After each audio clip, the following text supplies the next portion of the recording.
Good afternoon everyone. Good afternoon, ma'am. So in today's class, let us discuss about natural resources. So natural resources are nothing but the resources that we get from nature. So the air we breathe, water we drink, and the energy that we use in our day-to-day life, everything comes from nature. So natural resources has been divided into two types, renewable and non-renewable. So here I have given topics for you people, and let us discuss each and every resource in detail now. Let us start from Kavya. Most important natural resources is forest resources. First, we want to know about what is forest. Forest is a dense collection of trees.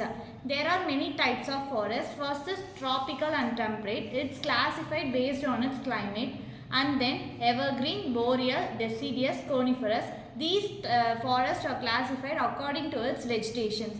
There are many benefits for having forest resources in a country. The major advantages we get oxygen from trees, and then it's an habitation for animals. We get timber, wood, firewood and paper from forest resources.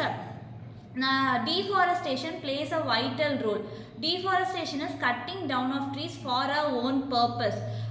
By cutting down of trees, we have lots of disadvantages like for soil erosion, there is no habitations for animals and more. We want to preserve and prevent forest.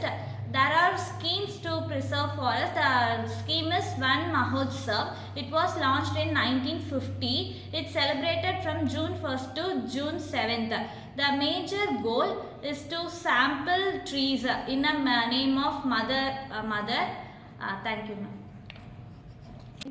Land resource refers to nature and material found on Earth's surface that are used for various activities and human activities. Those resources include soil, minerals, water bodies, forest and biodiversity. Earth's surface are 70% of water, 29% of land. Land distribution are 37% of grassland, 24% of mountains, 33% of desert, 11% of agricultural land. Based on usage, agriculture for land for farming, industrial land and residential land. Based on ownership, private, public, communities. Soil erosion is the removal of top layer of soil by nature. Focus like wind, water and human activities. It reduces soil fertilization or affect agriculture and can be leads to deforestation. Reduce soil fertility, groundwater decline, cause air water deforestation occurs, ma'am. Thank you. About the forest resource and then land resource. Now I am going to discuss about the water resource.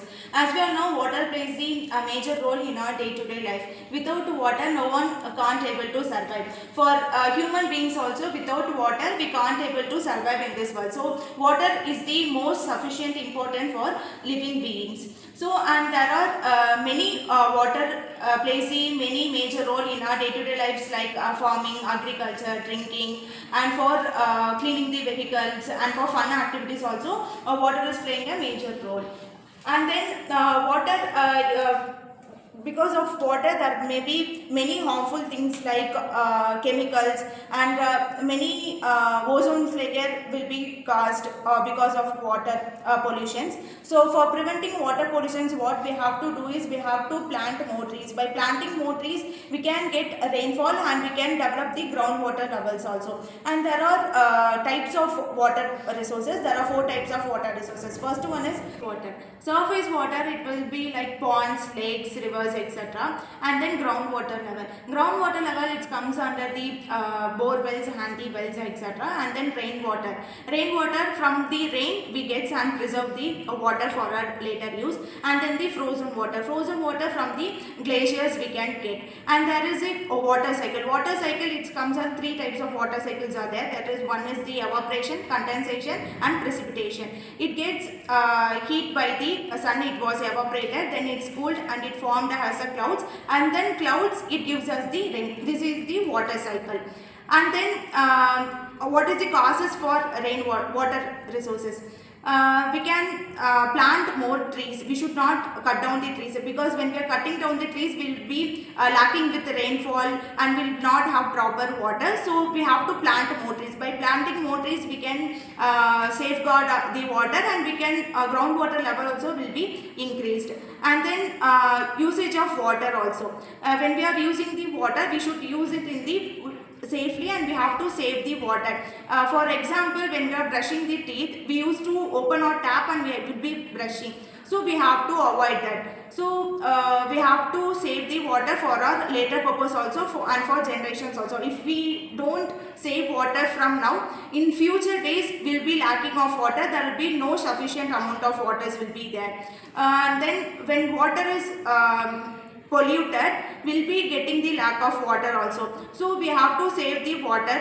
And then for saving the water, what we can prevent is we can save the ground rainwater harvesting. From the rooftop we can collect the water and we can save, and we can use it for our later purpose. Rainwater harvesting, we can collect the rainwater from the rooftop and we can use it for the later use. And then with water we can reuse and recycle. We can collect the water from our tap, and we can wash our vehicle, and for that also it will be using. And for plants also we can reuse the waters. And then it plays the vital role for humans also. Without water we can't able to survive. So these are the major points of water resources. Thank you. So far we have discussed about water resources, land resources and forest resources. So it is our duty to preserve resources so in order to attain a sustainable future.